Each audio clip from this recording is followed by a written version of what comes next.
A Ten Commandments monument at the Oklahoma State Capitol must go. Its Supreme Court reaffirmed a previous ruling Monday and denied a rehearing requested by the state's attorney general. The court had found previously that the monument is a religious symbol and ordered it removed because it violates the state's constitutional ban on using public property to benefit a religion. In this latest decision, the Chief Justice said arguments on behalf of the Oklahoma Capitol Preservation Commission did not merit a rehearing in the case.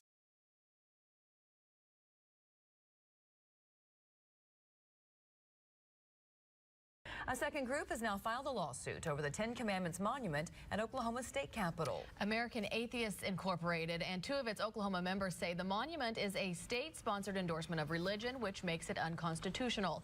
A similar lawsuit is already pending in the courts. Some religious groups say if there is a Christian monument, they want one too. The Satanic Temple has even submitted a plan to build this statue of Satan on Capitol grounds. That may include an interactive display for children. Well, it could go up at the Oklahoma State Capitol, right next to the Ten Commandments. And a Satanic Temple member says the state government brought this upon itself because putting up the Ten Commandments in the first place makes a religious statement. Our faith panel weighing in now, Bill Donahue, the president of the Catholic League, David Silverman, the president of American Atheists, and Rabbi Shmuley Boteach. I hope I got that right. Founder of This World, the Values Network. All right, because you have the toughest name, starting with you, Rabbi, today. All right, you kidding me now? Are we making a mockery of everything with regard to Christianity in this society? Now we're going to have a satanic monument next to the Ten Commandments? Really? Well, if they can find one satanic worshiper among the founding fathers, maybe Benedict Arnold and Aaron Burr perhaps, then that can be traced back to some American heritage. But let's be absolutely emphatic. This is ridiculous. It's not just that it's a mockery. It actually demeans America. America is exceptional because of its values. Now we're going to start worshiping Satan. What are we going to do? Slaughter goats and drink their blood in public?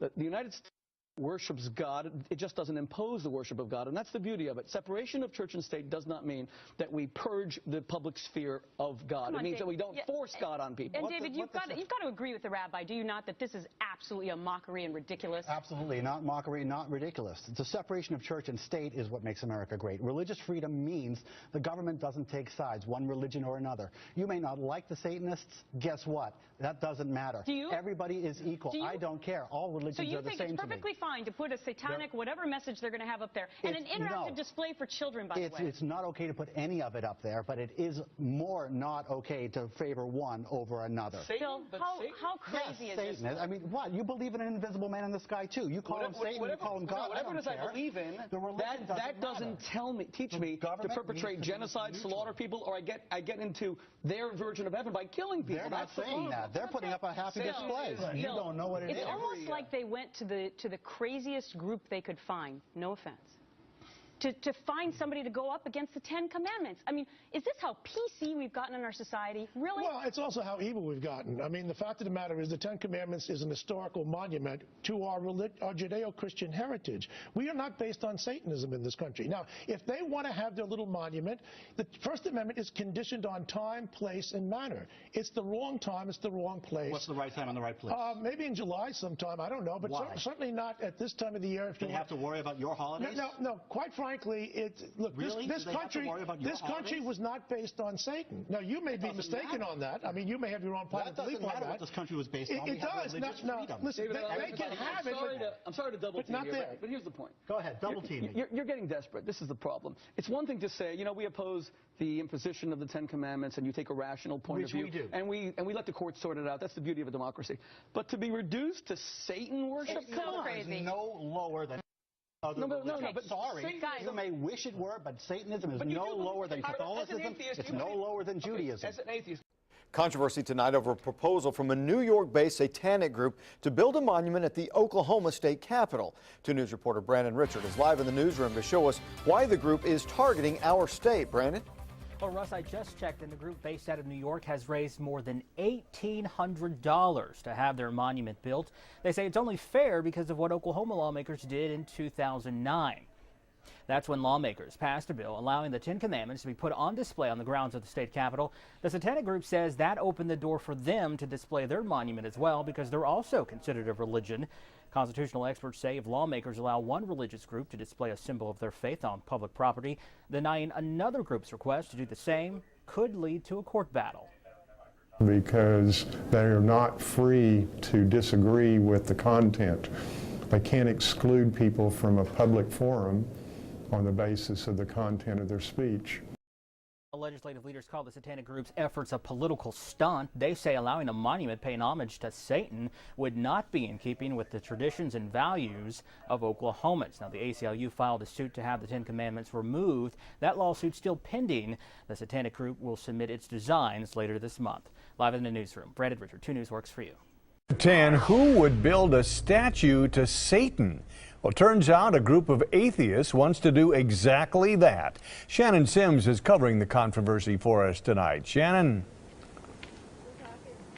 Well, Mike, the statue would be built in Oklahoma City, but there are some people here in Milwaukee who are raising money and awareness for the cause. I spoke with one of them tonight.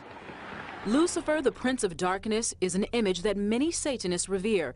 The Satanic Temple, based in New York, now wants to build a 7-foot monument of Satan outside the state capitol building in Oklahoma City. Have the throne where children can sit on and get their picture taken with it. Brian Warner, who claims to be a Satanic high priest living in Milwaukee, says the statue would be built next to an existing monument of the Ten Commandments. The right-wing religious majority think that they have the right to impose their belief system on everybody.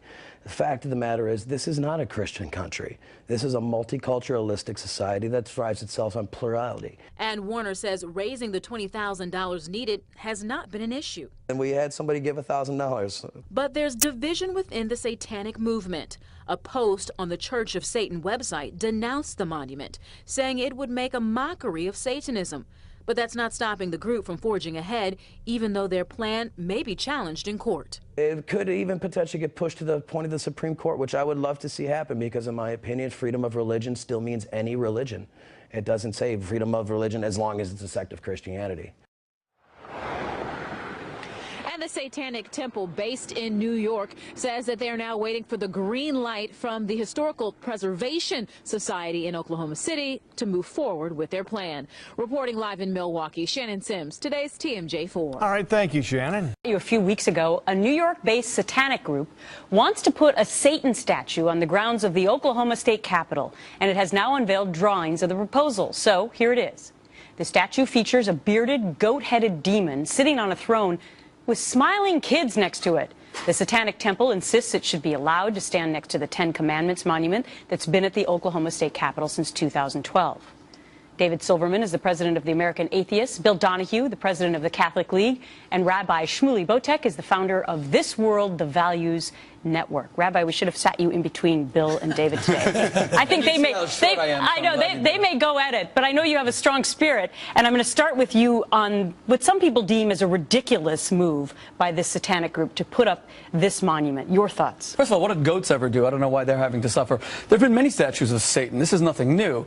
We've had statues of Mao Zedong, of Stalin, all these devils who were guilty of genocide, tens of millions of people. If these Satan worshippers want to take their statue to the logical conclusion, let them make it a real Satan statue. There should be child sacrifice. There should be people being disemboweled. They should show what evil is. And that would actually highlight what religion is, the Ten Commandments, which is don't steal, don't be envious, don't covet. In fact, the Ten Commandments, I'm so weirded out by why atheists have a problem with it. When only 3 out of the 10 you have an objection to. Surely you believe that people shouldn't commit adultery, Dave. You believe that people should have a day off like a Sabbath with the family. You believe that we shouldn't be jealous and envious. Let's find out. David, do you?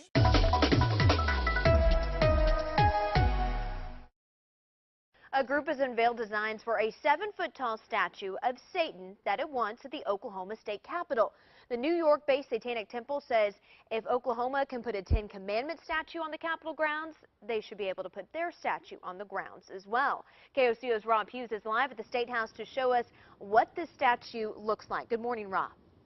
Katie, good morning. And that statue they want put right next to the Ten Commandments here at the state capitol. And I want to show you what this is going to look like. Take a look here. It's a 7-foot-tall, goat-headed demon sitting on a throne with 2 children next to it. The group Satanic Temple says it's formally submitted its application, and they are moving forward with plans even though a state commission's put a moratorium on new requests. The commission says it wants to wait until a lawsuit over the Ten Commandments monument is settled. And right now that Ten Commandments monument is on display here at the state capitol. Reporting live at the Capitol, I'm Rob Hughes, KOCO 5 News.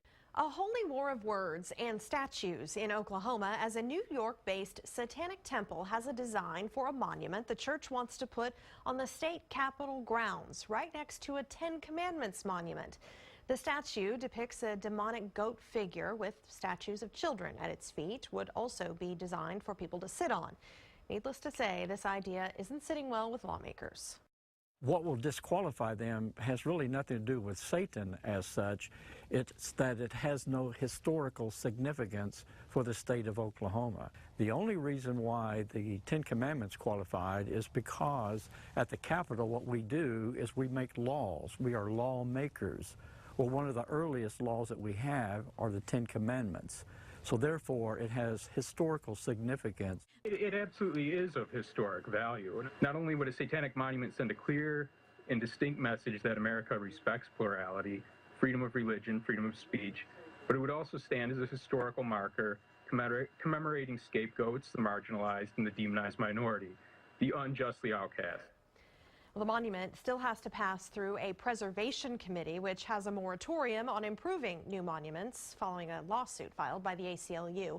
The Satanic Temple maintains that the Oklahoma legislature's decision to authorize a privately funded Ten Commandments monument at the Capitol opened the door for its statue. A statue of Satan being designed in Oklahoma has been seen by reporters for the very first time. The construction follows months of controversy and discussion, including an ongoing battle between the state and the ACLU. Designers announced their plans to build a satanic monument on the front lawn of the State House in Oklahoma just 1 year ago. Standing 7 feet tall, the design features Satan in the form of Baphomet. This goat-headed being has wings and a beard, and he's surrounded by a pair of adoring children. The Satanic Temple, based in New York, started plans for the statue after a monument of the Ten Commandments was placed on the State House grounds. The ACLU sued the state over the display. Lucien Greaves, spokesman for the temple, said the monument has been designed to reflect the views of Satanists in Oklahoma City and beyond. The statue will also have a functional purpose as a chair where people of all ages may sit on the lap of Satan for inspiration and contemplation. The group building the monument is creating a mold of the statue in order to quickly produce copies in the future in the event that the statue is damaged by vandals. Greaves expects the statue to be complete in just a few months. Is tonight claiming victory after a court told the state of Oklahoma to remove a monument to the Ten Commandments from the state capitol. Before the ruling, the Satanists wanted to install their own tribute, a pagan idol showing a bearded goat, something like this, on the Capitol grounds, right next to the Ten Commandments. Joining us now, Randy Brogdon, who's a former Oklahoma State Senator who authored the bill to install the Ten Commandments monument. Also, Lucien Greaves, spokesman for the Satanic Temple. We will begin with Lucien. All right, Lucien. So is it like Lucien as in Lucifer? Is that why you're called that? Sure, as you like. It's not just as you like. I don't like. Is that your birth name? No, it's not. Okay. So, what is it that first drew you to the Satanic Temple? Well, I helped co-found the Satanic Temple. Why? Why? Because it is an embodiment of my deeply held beliefs, and I think there's a distinct need for a counterbalance against the dominant religious privilege in America today. What are the deeply held beliefs that drew you to the Satanic Temple? Well, we have 7 tenets. You can look them up online, but essentially we view Satan as a symbolic embodiment of the ultimate rebel against tyranny. Okay, so now you're happy because you got the Ten Commandments taken down, but are you still pushing to have the goat with the horns and so on put up on the state capitol grounds? No, we don't want our monument there without the Ten Commandments there. The point all along was that it would complement and contrast the Ten Commandments and reaffirm that we live in a pluralistic nation that respects diversity and religious liberty. But the thing with the horns and so on, the Ten Commandments goes up because not only does it have some religious meaning, but it has historical meaning too. I mean, would you acknowledge that about the Ten Commandments? Well, I would. Well, yes, if you would acknowledge that Baphomet has historical meaning as well. The Baphomet is the goat with the the image at least goes back to the 19th century. It's at least as old as Mormonism in any case. Okay, so let's say it does, but do you acknowledge that about the Ten Commandments? So there's nothing, you have no problem with the Ten Commandments standing there next to your devil figure, right? That's correct. So long as multiple points of view are allowed, there's nothing wrong with a religious monument being up. But that really wasn't the argument that Oklahoma was making. They were saying that it wasn't a religious monument and that the Ten Commandments monument served a secular purpose, which is outright false. Well, the U.S. Supreme Court found that. I mean, the U.S. Supreme Court has already ruled that the Ten Commandments, that the displays not only have a religious significance, but also a historical one. Well, you're talking a different type of issue because in Oklahoma, they were ruling by the state constitution, not the federal constitution. I know, so it's but an entirely different issue. If you're talking Texas, it's a moot point. It's not that different, but you're right. No, Texas, it's entirely different. We're talking different constitutions. I've looked at them both. We're talking state constitution versus federal constitution. I know. So there's I looked a at them both. And then I practiced law for like a decade too, so I did read them and see a lot of similar words. Lucian, thank you. Good luck to you. And I taught you that there was a separation between that there was a difference between the federal constitution and the state constitution. Thank you for that. All right, good to see you. Joining me now with more, former Oklahoma State Senator and Chairman of the Oklahoma GOP, Randy Brogdon. Good to see you tonight, sir. So that was interesting. However, good evening, Megan. So he has a point. That if you're going to display something that is religious on state grounds, you may have to open it up to more than just one faith, right? Well, no, that's not right at all, Megan. You are an attorney and you know how state law works, so that's the beauty of living in America. We have 50 different states with different ideas, different goals, different values, and each state is able to govern the people as the people allow that to happen. So here in Oklahoma, we take our government very serious, and even in the Oklahoma Constitution, the preamble states that we invoke the guidance of Almighty God, and so we take that pretty seriously here in Oklahoma. Yeah, but if you open it up, if the state is seen as endorsing in any way or affirming one religion, that's where it gets into trouble. So if you could have solved the whole thing by letting him have his little, Baphomet. Well, Megan, he would need to come to the state legislature and get his bill passed just like I did. I was a Senate author for this bill. Mike Ritz, the representative, was a House author, and we moved that through, and we were very diligent in crafting the language because we knew the debate that was soon to follow, and so we put the language in there. And you had the benefit of the U.S. Supreme Court decision, which had happened years earlier. So I mean, Sure. They talk about how the Oklahoma State Constitution is different from the U.S. Constitution. And that's true. It's a little bit more narrow. But this court clearly could have read this to fall within the U.S. Supreme Court precedent, and they clearly didn't want it. They wanted those 10 Commandments gone. Yeah, they want the 10 Commandments gone, and like I said, when we wrote the legislation, we were very diligent to make sure that it did meet all of the criteria of the U.S. Supreme Court. Mm-hmm. Now, with that said, I really don't believe the U.S. Supreme Court has much to say on what we put on the Oklahoma Capitol grounds. No. But with that said, we knew what the debate would be, and so we wrote the legislation to guard against that. Mm-hmm. And yet you lost 7-2 by judges who chose to read the Oklahoma Constitution in the narrowest of ways, which has raised some legitimate questions about whether they had an end that they wanted to meet, and they got there. Randy, thank you for being